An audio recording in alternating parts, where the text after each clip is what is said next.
All right, hello and welcome to The Hill here on NewsNation as the jokes and jabs were on full display for the race for the White House today. President Biden trying to laugh off his age while Donald Trump's legal team makes a big move in the courts. And it was Nikki Haley who was the one making the argument that Trump is, quote, not qualified to be president. We'll explain coming up. Plus, Congressman Tom McClintock, a Republican who went against his party, joins us ahead of another impeachment vote for the Homeland Security Secretary, Alejandro Mayorkas. Congresswoman Carol Miller is with us to explain why she tried to keep one Chinese company off the air during the Super Bowl last night. And Chris Steyerwalt breaks down tomorrow's big congressional race in New York, what it could tell us about 2024. Thanks for being with us here on The Hill. I'm Blake Berman, joined today by the aforementioned NewsNation political editor and Senior Enterprise Institute Senior Fellow, Chris Steyerwalt. Prompter is all backed up there. Ashley Davis, former George W. Bush White House official. Scott Bolden is the former D.C. Democratic Party chair and a legal analyst as well. And Denise Gitsham, former aide to President George W. Bush, a Republican strategist as well. Here we go. The Hill on NewsNation starts right now.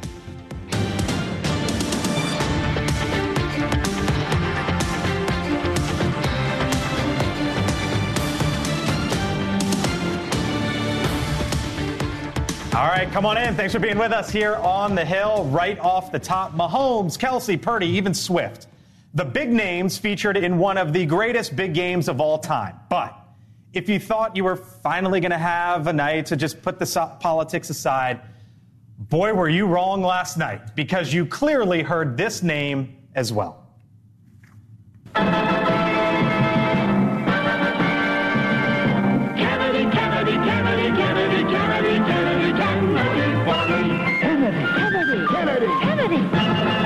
Do you want a man for president who's seasoned through and through? That right there, possibly the single most expensive 30-second advertisement in political history. The super PAC for Robert F. Kennedy Jr. spending in the neighborhood of $7 million to remind us the race for the White House is likely going to feature 3 famous last names. Hello to you all. Thanks for being here. Chris, the Kennedys are none too pleased with that ad right there. He is apologizing, but I think it goes to show with 10 months out, you can't forget that man right there. Well, for most candidates, the Super Bowl ad is not a good use of resources. For Kennedy, I think, and he didn't do this, this is a super PAC. Right. We have to remember the phony baloney codicils of the law, that this isn't really the campaign. But for Kennedy, this is probably a good use of resources. He's got to create more buzz. He's got to create more name identification. He's got to get the discussion going, because what he needs is to get the Libertarian Party of these United States to go along with the idea that he, an environmental activist for most of his career, would be a good choice for the Libertarian Party, which generally is opposed to government regulations, that he's the right fit for them. So he's got to have some momentum in order to get their line item and get on the ballot in all 50 states. $7 million for that spot right there. Yeah, but everyone's going to remember that ad, and no one's going to remember the apology that happened today. Right. But everybody's going to remember that he's not Robert F. Kennedy. He's not JFK. He is an environmental activist, a conspiracy theorist, and he's polling at like 1% to 3%. Oh, no, he's way more than that. That's definitely not true. And that's exactly what Democrats He's not polling at 20%. 10. Democrats are the only one upset about this. Like, I'm not upset about it. What I'm saying is he's not going to be a factor in this race, that Joe Biden's going to be the nominee. And while he exploited his family's name. But he's out of the Democratic race. He's not even I understand, but he's playing on the fact of who his family members are, and they're Democrats. And that's another thing. He's not a Democrat either. And so, but if he takes 10% away, that's going to hurt. He's a factor. Biden. Consultants and the media want to get a race against Biden because you all engage, some of us engage in ageism and age discrimination. But the reality is Biden's going to be the nominee. He should be disqualified because he's however old he is, and because he appears to have lost a step. He's got a legislative record to run on. I hate to disagree with you, madam, my fellow Steelers fan, but I think that Kennedy is a much more substantial threat to Trump than he is to Biden. That's interesting. I think that, and that nostalgia play, right? That's Make America Great Again energy. That's the vibe, which is, remember how good it used to be once upon a time? So appealing to older voters, and he is, with all of his conspiracy theories and kookism, is also appealing to those same kinds of Trump MAGA voters. So I think he's a serious problem for Trump if the Libertarians take him. Do you think that Trump voters will really not vote for Trump? I do agree with that thought process, but I just can't imagine them not. And that's only part of the party, though. I don't know. It seems like the only people who are upset about it are the Democrats, so that gives me reason to believe that people, at least Democrats, you're the only one complaining about it here.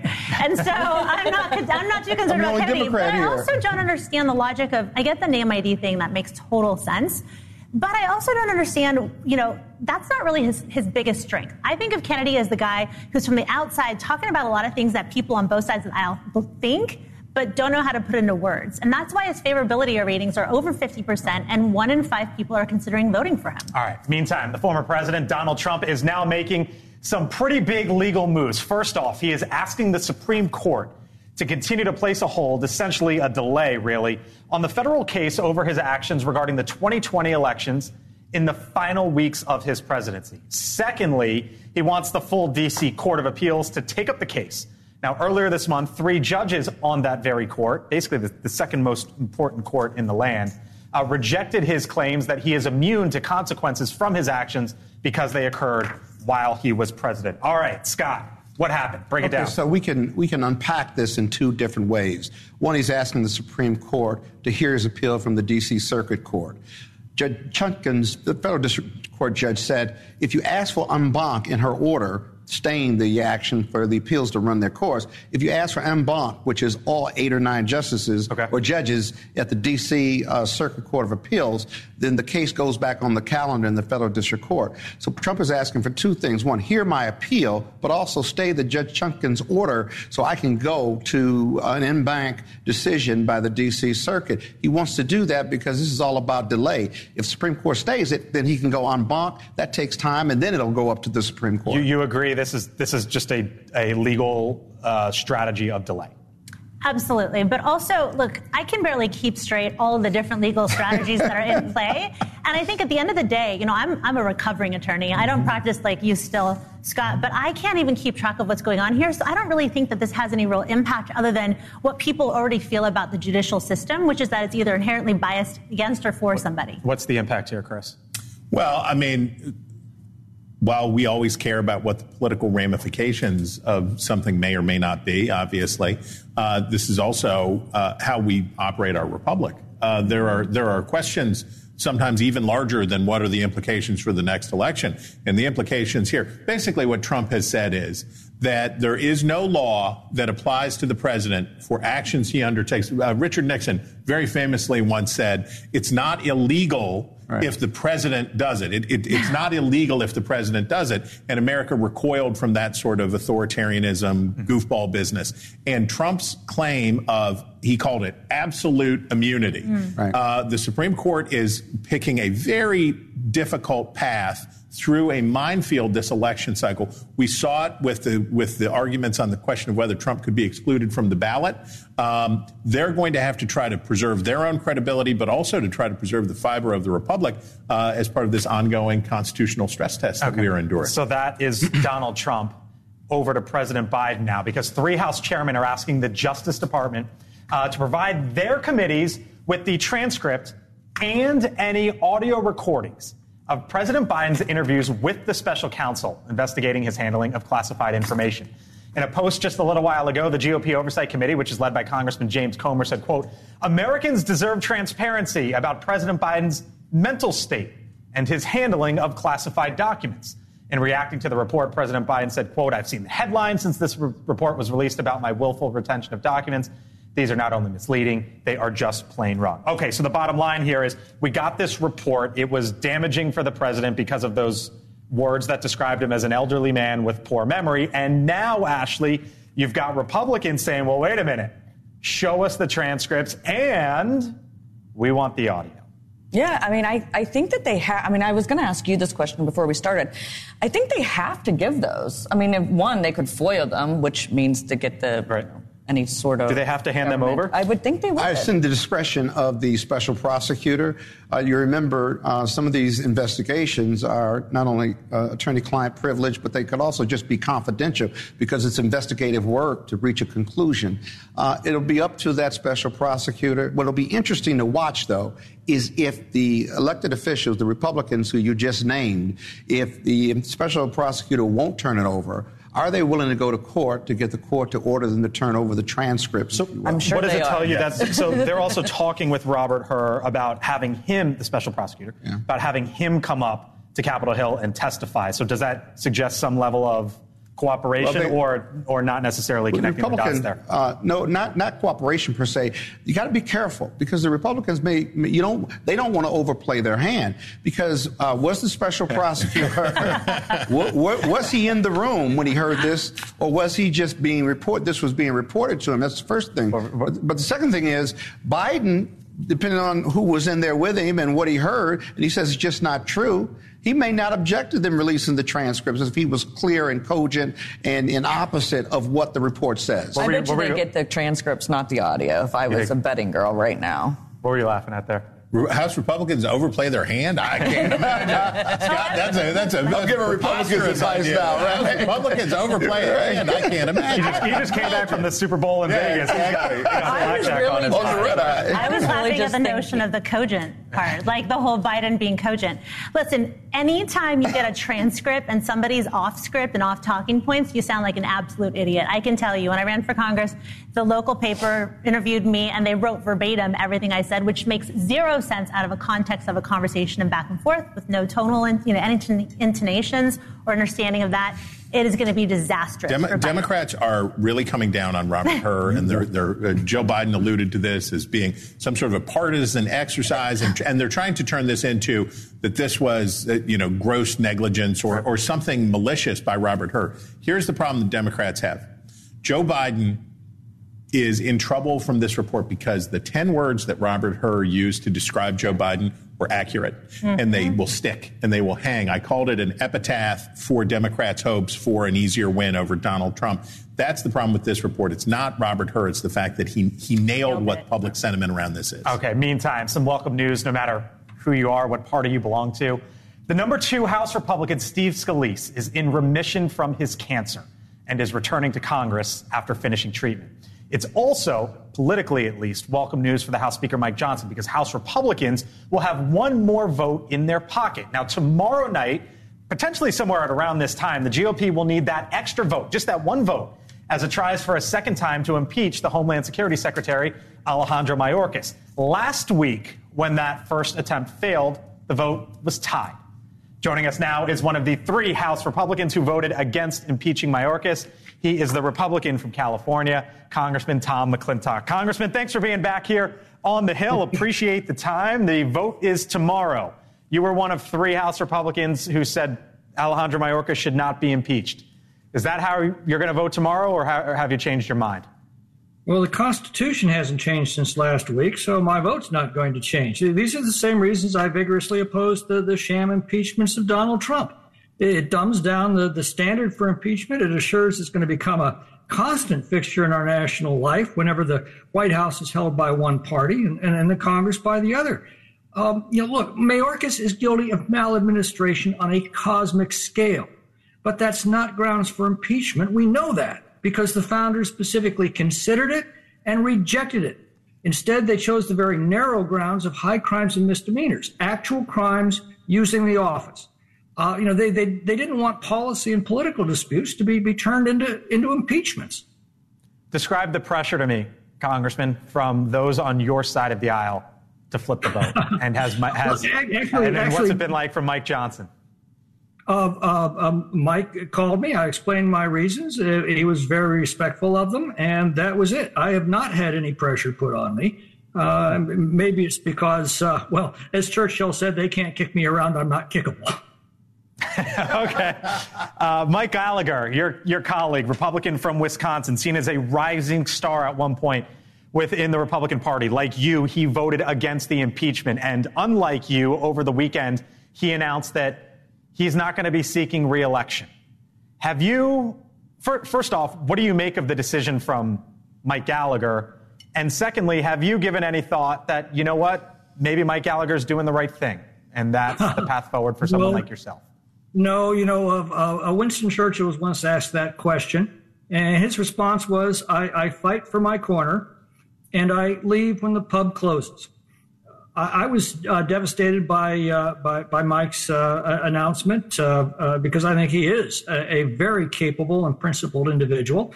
I don't agree with him on everything, but you have to take his opinions very, very seriously because he thinks them through. That's exactly the kind of, and he stands by. And I think that's exactly the kind of person we need more of in the House of Representatives, not less of. Do you think you'll get GOP support? Do you think President Trump will support you? He's supported me in the past. I certainly will support him in this election. I'll be honest with you. Wasn't my first choice. Wasn't even my second choice. But I can sure as hell tell the difference between a fire and a fireman. And if a fireman's trying to save my house from burning down, I really don't care if from time to time he behaves like a bit of a jerk. We'll leave it there. Congressman McClintock, thank you for joining us and for being here on the Hill. Appreciate the time, sir. We'll see you soon. Thanks for having me.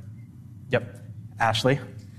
He's so funny. I just think he's really good. I interview. I wish we had more time, but we got to run. And if the congressman hears me, I do wish we had more time. I've been saying this all along. I don't think that he should be impeached. I think that the policies are Biden's policies that he's implementing, and I don't. This is another political move which undermines the whole impeachment process. So I agree with them. It's so rare to hear an adult talk in Washington. Principal? we had. Are you talking about me or always you? That interview sticks out. We had Mike Rounds on the show the other day. That interview, adults in the room are nice. Interesting. All right, coming up, he will finally be replaced. It's happening tomorrow. The special election in New York to fill the seat of George Santos. So why is this being so closely followed? Steyerwalt breaks it down on the other side of the break. And Chris sent me a text today. Uh-oh. No, it wasn't. Oh, okay. You caught my attention. Right, Chris sent me a text. It caught my attention. I was like, let's talk about it. I thought it was a pretty astute observation. It's on the other side of the break and why at the White House they might want to listen. And they might want to take a look at what we're about to show you. That's when The Hill on NewsNation returns. Back here to The Hill on NewsNation. So the White House, the Biden campaign are banking on Americans feeling better about the economy in the upcoming months. Could they potentially be right? The Federal Reserve Bank of New York released a survey of consumer expectations today. Now, the survey shows consumer optimism for personal finances has reached the highest level during the Biden administration. Look all the way to the right there on your screen. You see that spike. But if you look all the way to the left there, you see it is still lower than when Donald Trump was in office, even lower than the end years of the Obama administration. So you got that spike up, but still needs to keep moving up. Glass half full, glass half empty, Denise. How do you look at that? I love it when Americans are doing better across the board. I don't care who's in charge. But the reality is at the end of the day, they're going to have to pick between a president that they found they did really well under and somebody that they're not doing as poorly under. So tell me why that's totally full. Well, they didn't do as well as the Republican talk or political talk lines are. But one thing about that's not half full. That's half full and growing. Because we predicted, not just me, but other Democrats have predicted that once the legislation kicks in, once inflation goes down, stock market's up, and unemployment is down, America is going to start feeling this. We're banking on them feeling it. This is the first evidence, at least one of the early evidence, that they're not only feeling it, we got nowhere to go but up. Ashley took a big sigh as you were talking. I just don't know if they're going to feel it by November. I think if macaroni and cheese is still $5 and groceries and insurance is still that high by November, I get it, but that's not. It's upward. It's going up. So Steyerwalt texted me this, and take a look at this. I thought it was interesting. What'd you make of it? Well, direction matters, right? So people have a hard time comparing what was life really like pre-pandemic, right? I was thinking about that with the Super Bowl, how I can't believe that it was really 2020, right? I can't believe that really how much the world changed, and you see the massive decline there in 2020, right. That it's really been 4 years, and it seems like it's been a shorter period of time that, and I guess I would just say, if the trajectory continues to improve. But it has to improve for Biden before November. It has to be improved by the 4th of July because that's when attitudes harden about the condition of the economy. Now, turning to the campaign trail, a different one where tomorrow voters in New York's 3rd congressional district will get to pick who will complete the remaining 11 months of George Santos's unfinished term. It comes after the former congressman was expelled from the House back in December. So what do tomorrow's results mean for November? Steyerwalt here to break it all down. Oh, wow. I know. Wow. I know. I still am not emotionally ready for that animation. Okay. Do you remember this guy? You remember this guy? It's fabulous. Let's see this man. Not me. I was about to say. Let's see George Santos. Do you remember the fabulous George Santos and all of his quarter zip glory? Well, he may be selling his videos on Cameo for $350 a pop and trying to cling to the last breaths of celebrity before he becomes just one other criminal defendant in this world. But time marches on, and it marches on tomorrow in the 3rd District of New York in the battle for his seat. Now, it's control of the seat for just 9 months because that's what's left in Santos's term. This race will be up again in November. Here's what it looks like right now. Not that. This. This is what it looks like right now. That's Tom Suozzi, the former congressman from that district, the guy who actually had it before Santos. He left to run for governor. Didn't work out. And this is Maisie Phillip, who is she is a local assemblywoman in one of the counties in the district. The local Republicans chose her. She's first time running for federal office, and she's in the race. And there is a poll that was taken by Siena College that puts Suozzi a little bit ahead. Okay, what do you care? Why would you care? You don't live on Long Island. It doesn't matter to you. Why are you interested in this? Well, here's why you should be interested in this, and Blake alluded to it earlier. Here's the count on the Alejandro Mayorkas impeachment vote. Look at these numbers. Here you go. Now you look at these numbers. Pretty close, right? That's how close control of Congress is, and that's why when the Republicans have just at their best moment since the 2022 election had a 5-seat majority in the House, every single vote. That's why, as a matter of fact, George Santos managed to hang in there so long, even after he had become a massive embarrassment to Republicans. They just couldn't afford to give up the vote until it got so bad that they eventually had to boot him. So one seat will make a huge difference on questions like this. And guess what's coming up? Big votes on spending, big votes on all of this stuff. And Republicans have this razor-thin majority. They need the seat. Republicans need the seat. Okay, so that's why you care. How's it going to go? Great question. Glad you asked. Here is how George Santos won this seat in the first place. George Santos was hoping to be a 2-time loser because losing office in American politics can be pretty lucrative. He ran against Suozzi in 2020, lost, and started to become, a green room fixture and a fundraiser and a bunch of other things, as it turns out. But midway through the 2022 election, a special master took over the congressional districts for New York. And along the way, the district that we're talking about here is the one closest. You see those 2 blue districts closest to Manhattan there on the left side of those maps? See those 2? Santos's district, right, comes in. You see it. It's at the top of Long Island, closest to New York. They changed the character, the shape of that district to bring in more of the southern part. So basically, the Long Island Expressway bisects Long Island, and north of the line, they're rich and fancy. South of the line, they're Levittown and working class, right? So it's like you have up here, you've got the Vanderbilts and the DuPonts, and down here you got Bill O'Reilly and Billy Joel, right? So that's the line. And they brought more of the Bill O'Reilly, Billy Joel, more Republican voters in from the South, made it possible for Santos to win. That's the district that Suozzi has to win. That's not his old district. So he's got a challenge on his hand. But here is what he has working for him. Look at this headline from Nate Cohn at the New York Times. This is an important number to remember tomorrow. Mr. Biden won about 6 percentage points more support among validated special election voters in post-Dobbs elections than registrants overall in the same districts. Translation: Democrats are fired up to vote. There has been no turnout machine for the Democratic Party like Donald Trump. And in every election since 2016, when they were sorry they didn't vote, they have turned out at extraordinarily high levels.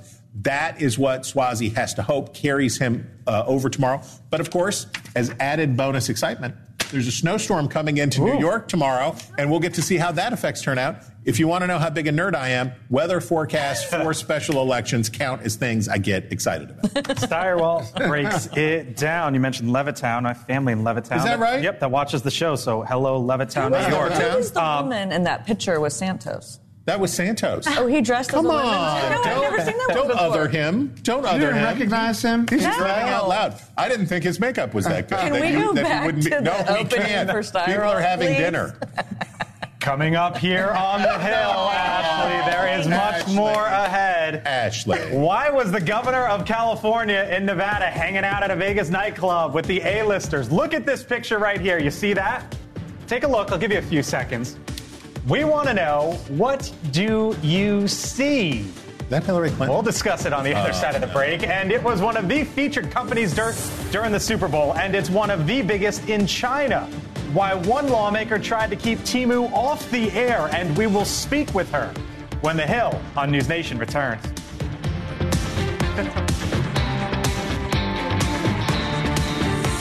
The Hill on NewsNation. So the Super Bowl last night, of course, brought together...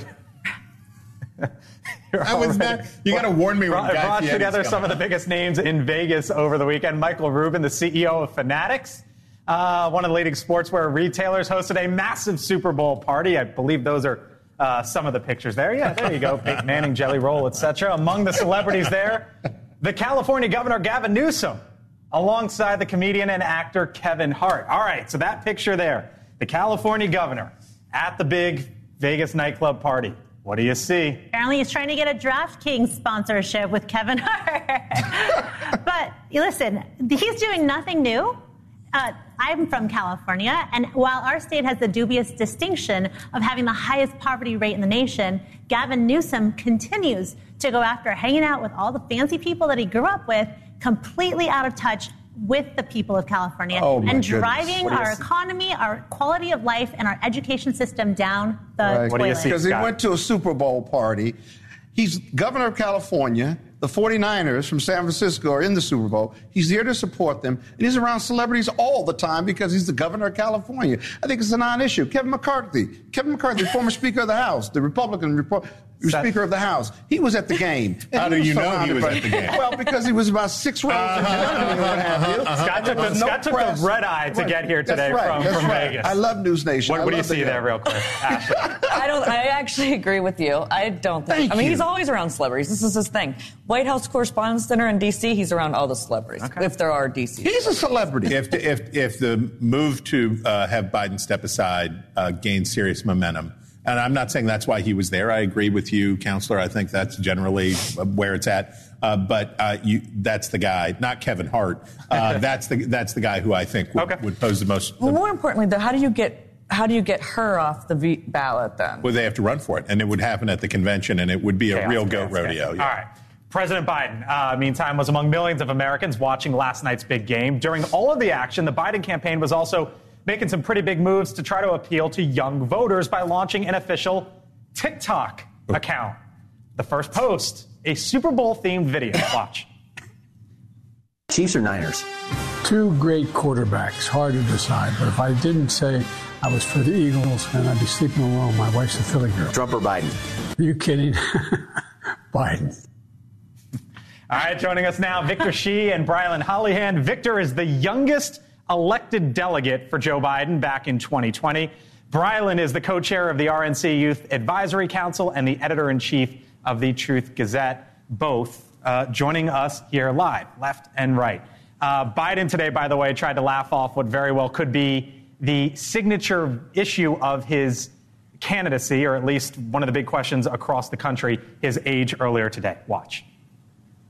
I know I don't look like it, but I've been around a while.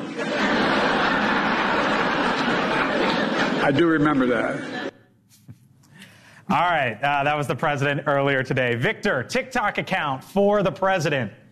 What's obviously the end goal here is the youth vote, but But why now? And do you think it actually sticks with all the issues involving the president and his age?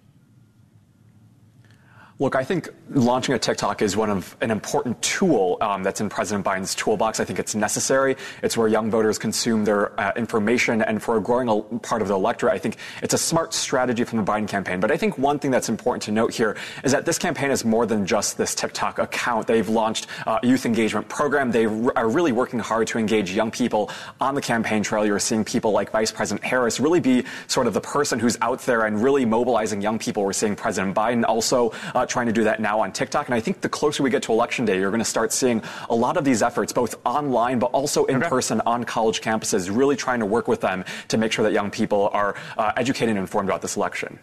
Brylan, what'd you make of it? Blake, I actually agree with the decision. For the past 13 months, I've been calling on my party to embrace this platform, not actually boycott it.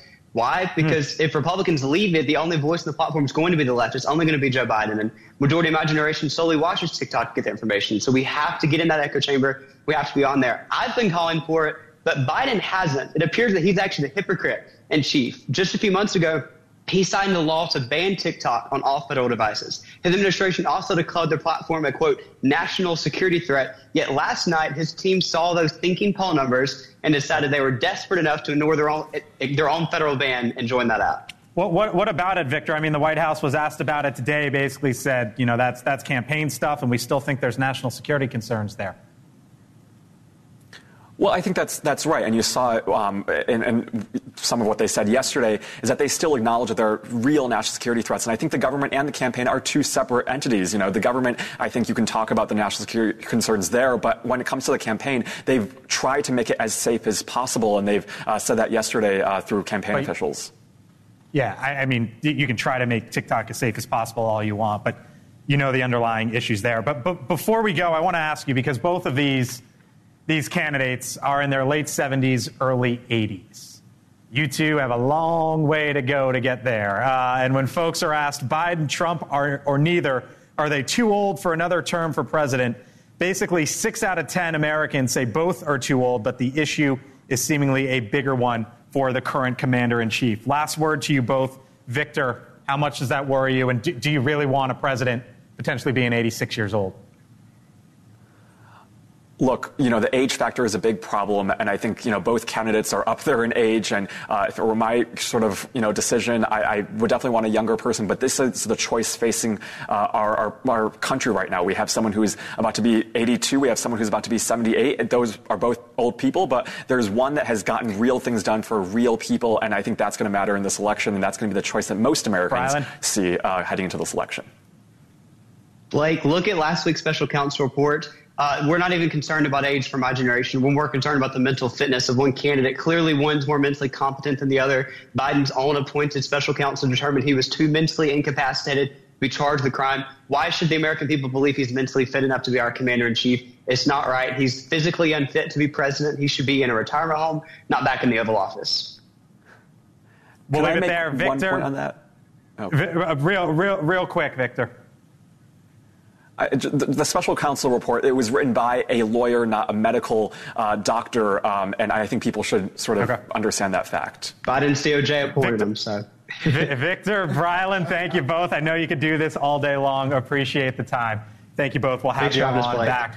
Whether you're their age, our age, or the candidate's age, these are... I think Scott and Denise could learn a little something from that. Their little Punch and Judy act is pretty good. I was thinking I was going to beer parties at their age. I mean, look at those guys. They're very sharp. Report very quickly. And why it's politically gratuitous, this issue of his age and how he would be perceived by a jury, and therefore that's one reason why they didn't bring charges against him. It's completely irrelevant, because if he was charged, if he was a criminal defendant, right, he would not necessarily take the stand. He would not necessarily be real or perceived to be a memory, someone with memory loss. If there's criminal wrongdoing, why not charge him? Because he had no criminal intent. He had no criminal intent, but he wouldn't take the stand. And so all these comments about his age and the investigation and how his interview went is irrelevant to whether he should be charged, because his due process rights, he doesn't have to take the stand or say anything. It's up to the prosecution. Criminal charge would have been better than that report. Interesting. Okay. All right. Coming up, you may have heard of Temu. It's an online bargain shopping website, and it ran several ads at $7 million a pop during last night's Super Bowl. So, why did one congresswoman try to prevent those ads from airing? They were all over the place in the game last night. We're going to talk to Congresswoman Carol Miller on the other side of the break. What she said to CBS, and did they get back to her on her request? Stay with us. Super Bowl showing the cheap Temu prices and the wide variety of products available. Feels like a dream, feels like magic. Now I believe I can have it. Ooh, ooh, Temu. Ooh, ooh, Temu. All right, so that one of the ads, the Chinese-owned company's revenue is estimated to be in the area of $16 billion in 2023 from selling products like clothes, electronics, and beauty supplies. Why are we talking about this? Well, the Congresswoman from West Virginia, Carol Miller, took issue with the ads, saying, quote, CBS airing 4 Temu ads is embarrassing and, frankly, un-American. The Congresswoman joins us here live. Congresswoman Miller, thanks for being here on the Hill. Explain yourself. What was embarrassing and un-American about it from your point of view? This is America's Super Bowl. For goodness sakes, why would we be allowing a company that's backed by the Chinese Communist Party to be advertising on our Super Bowl? We should be doing things like, I'm glad to be an American. You know, it's ridiculous that we are allowing those people to subliminally be in our minds. That little kicky song, once you hear it, you keep hearing it. And you tried to get CBS to stop these, right? Well, I wrote to them. I wrote both CEOs urging them to absolutely stop it. But they did not respond to the letter. And obviously, we were all watching the game, and we saw the commercials, which at first I thought they looked like they belonged on a children's show. But, you know, they were catchy. Can Congress do anything about this company? Congresswoman, like I know that you object to the commercials, you tried to stop them, but going forward as it relates to this company and running ads here in the U.S., what can Congress do, if anything? You're going to try to stop it in some way? I wrote to them to suggest that they might stop them. Of course, they have the right to allow people to advertise. This is the United States of America. But the fact that we allowed them kind of shows how weak our administration is. They've got no control. They've got no control over this Biden administration. No, well, the administration in general, they haven't held China look what we're doing on our border. We're not holding anybody accountable for anything. And the world's on fire. I just am so shocked that we would allow them to propagandize during our Super Bowl. All right. We'll leave it there. Congresswoman Carol Miller from the state of West Virginia. Thanks for joining us. Appreciate the time. Thank you. I think you side with the Congresswoman here. Here's the thing. We are selling our soul as Americans for goods that are crappily made in China with probably child forced labor.